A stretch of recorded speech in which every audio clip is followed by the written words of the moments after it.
Pergunto, qual a diferença e ação de cada um, corpo, alma e espírito? Então, aí é onde a gente vai é onde muda toda a história. Aí é onde realmente vai trazer solo para os nossos pés e é onde a gente consegue entender o que é necessário para a gente mudar a nossa vida por completo, em sua plenitude, né? Quer que eu já respondo? Por favor, porque aproveitar que você deu, né, a definição de corpo, alma e espírito. Claro, que claro. É uma pergunta nossa aqui, né? Estamos bem alinhados aqui com o pessoal que está assistindo, hein, pessoal? A gente está em frequência ressoante aqui. Exatamente. Porque, assim, o que nós temos que entender, primeiramente, se nós temos um espírito como nós cremos, esse espírito em letra minúscula, ele está falando do espírito humano, ok? Quando a Bíblia descreve esse texto, quando a Bíblia descreve espírito em letra minúscula, ela está falando ou do Espírito de Deus, quando for correlação se tratando do homem, ou está falando de um espírito que não é do Senhor, outros espíritos. Isso é importante nós salientarmos, por quê? Porque quando o Senhor Deus sopra sobre nós, em cada um dos ventres das mães, ele sopra o espírito dele. É o próprio Deus que sopra o espírito. Então, cada um de nós, resumidamente, temos um espírito. Só que não é o espírito de Deus. Vou tomar um tempo agora. Por favor. Então, assim, nós temos o espírito, e quando ele sopra, ele já sopra também continuamente, e no mesmo momento, a alma. Então, nós já temos o espírito e a alma vivente. Agora vai se desenvolver o corpo dentro do ventre da mãe. A Bíblia diz em Ezequiel, capítulo 18, verso de número 6, que desde o ventre o Senhor Deus já conhece o ser humano. É Ele que vai dar as diretrizes para ele nascer, né?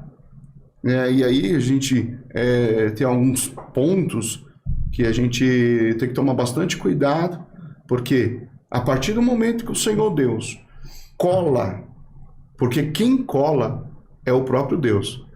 Na placa uterina, o óvulo, ali é o fôlego de vida. Eu, com conhecimento um pouco de fertilização, já volto para o assunto, mas só para você entender, eu ainda estou dentro dele. Quando a fertilização é colocado, o óvulo pronto, todas as medicações, ele vai dizer o seguinte, o médico não costuma usar essa nomenclatura. A partir de agora, somente Deus pode fazer. Que é o óvulo pronto. O sêmen já está no óvulo, já está fecundado, mas só pode realizar aquilo se colar na placa uterina. Vocês são médicos, vocês sabem disso, né? Então, assim, eles acreditam, é o que eles dizem, que a partir de então, somente Deus pode colar. É a hora que o Senhor Deus sopra lá de cima e fala, agora eu vou dar vida. É a hora que eu vou dar o Espírito. É a hora que eu vou dar a alma. Então nasceu, começou a crescer, já tem alma, já tem espírito, já tem corpo. A pergunta dele é, como que isso funciona? Nós temos o espírito, não é espírito de letra minúscula, não é espírito de letra maiúscula, é espírito de letra minúscula, é o espírito humano. Quando que tem relação com o espírito de letra maiúscula, que é o Espírito de Deus? É quando nós aceitamos ele na nossa vida. Aí ele domina o nosso espírito. O Espírito de Deus com o espírito humano, ele vai ter essa relação.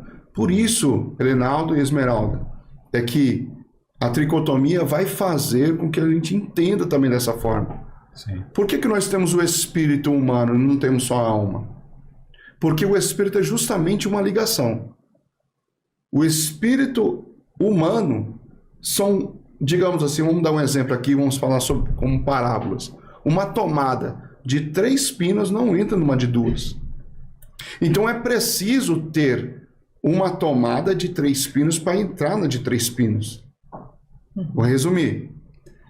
Preciso ter o espírito humano para poder ligar com o Espírito de Deus. Se não for assim, não há ligação.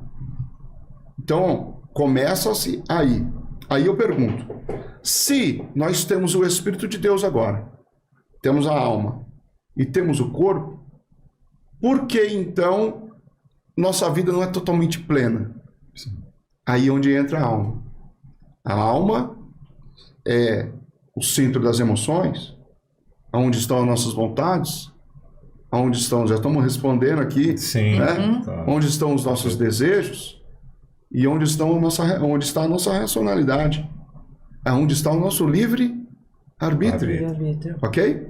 Se está a nossa racionalidade lá, eu penso, eu vou fazer ou não vou fazer. Está lá os nossos desejos, eu penso, é bom, é ruim, eu vou fazer ou não vou fazer. Está lá o nosso intelecto, as nossas vontades, eu penso, eu olho, eu vou fazer ou não vou fazer. E aí, se tem só o espírito humano, não aceitou a Jesus ainda, então vive na forma cotidiana, normal, dentro daquilo que ele foi ensinado. No automático, seria? No automático, né? Todo mundo sabe que não pode matar, sim ou não? Não é verdade? Não precisa ter o Espírito de Deus para isso. Racionalmente, culturalmente. Não é isso? Todo mundo sabe que não pode roubar. Não é verdade? Não precisa ter o Espírito de Deus para isso. Então, o homem natural já tem essas consciências racionais. Então, o corpo vai agir assim. Agora vamos chegar na pergunta, já que nós conseguimos andar um caminho. Não, tranquilo. A palavra entrou, digamos. Agora nós vamos falar sobre o cristão, quando já está cheio do Espírito de Deus. É importante. Nós sabemos que a Bíblia vai dizer o seguinte: diz, Deus não dá o seu Espírito por medida. Deus não dá 30%, 50% para você e nem 30% para mim. Deus dá o seu Espírito por completo.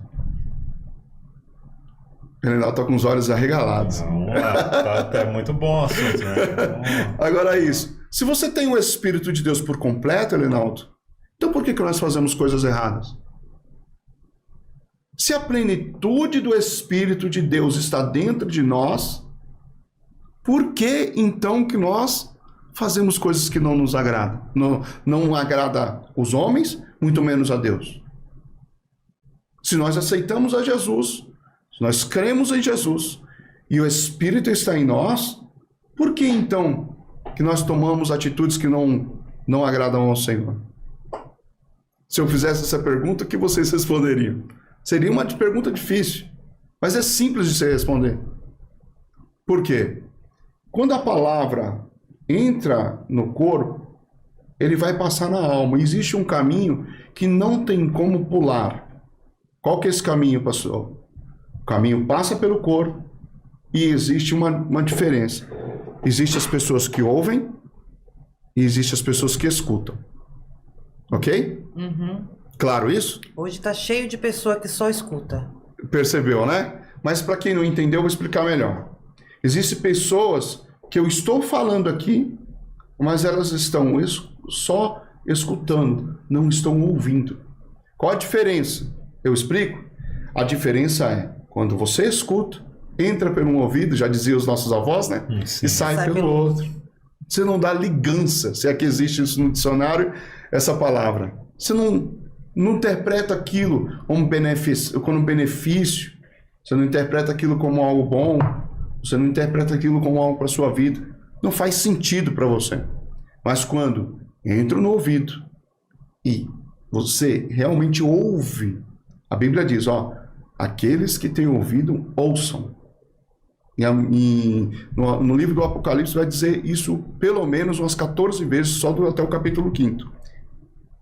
O que o Senhor Deus está querendo dizer? Quem tem ouvidos, ouçam. Tem um ditado, não querendo te cortar, mas já cortando. Não, por favor. Tem um ditado que fala, né? A gente tem duas orelhas justamente para ouvir mais. E falar menos, às vezes, né? Mas hoje não, vou falar muito aqui. Vou falar bastante, nesse sentido, né?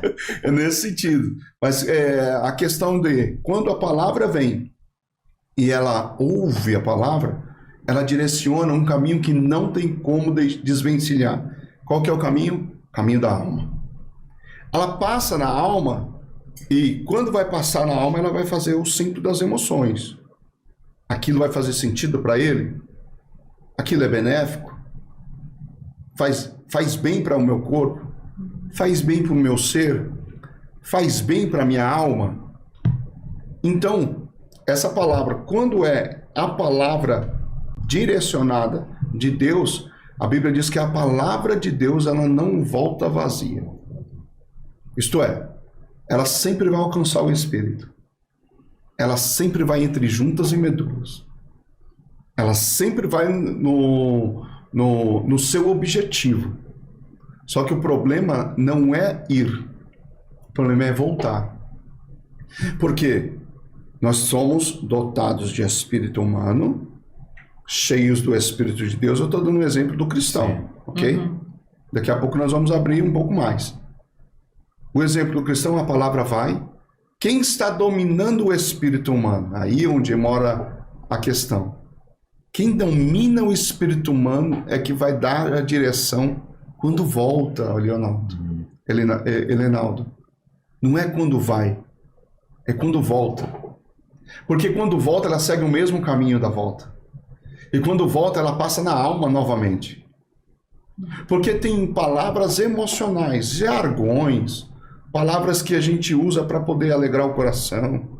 Usa um texto de uma história de uma perda. Então aquilo ali fica na sede das emoções, tal, transcende no corpo. A lágrima até desce. Mas às vezes não alcança o espírito.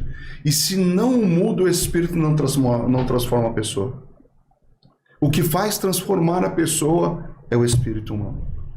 É o Espírito de Deus. Se não fica só nas emoções. A pessoa sai do local do mesmo jeito que ela entrou, ela está saindo. Porque só ficou na sede das emoções.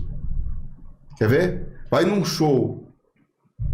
Muito legal. Bateria top, né? Quem curte, vê aqui o cover do Nirvana, não é isso? Cover Brasil. Pô, né? Os caras arrebentam. Os caras arrebentam. Quando vai num show, emoção pura. Não é isso? Tá ali no momento de alegria, auge. Aqui eu não estou fazendo crítica, tá? Uhum. É um exemplo que eu estou dando que pra está emoção, né? Da emoção. O cara sai do show, pô, mas essa música fez parte da minha história. O Nirvana é o cara cantando. Não é isso? Então fica na sede das emoções. Mas o que vai transformar a pessoa para subir um nível de espiritualidade é só indo no Espírito. Então é o poder da palavra que faz isso. Então quem está governando? Estou dando o exemplo do cristão, estou repetindo porque nós vamos dar outro exemplo. Quem está governando? É o Espírito de Deus? Então a palavra quando entra, ela vai fazer, isso é bom, isso é ruim, isso é legal, isso não presta. E quando ela volta, que passa na alma novamente, aí toma a decisão do livre-arbítrio. Aí é a hora que ela vai direcionar para o corpo. E aí? Agora é a sua hora. Vai fazer ou vai obedecer o Espírito que está em você? Perfeito, hein?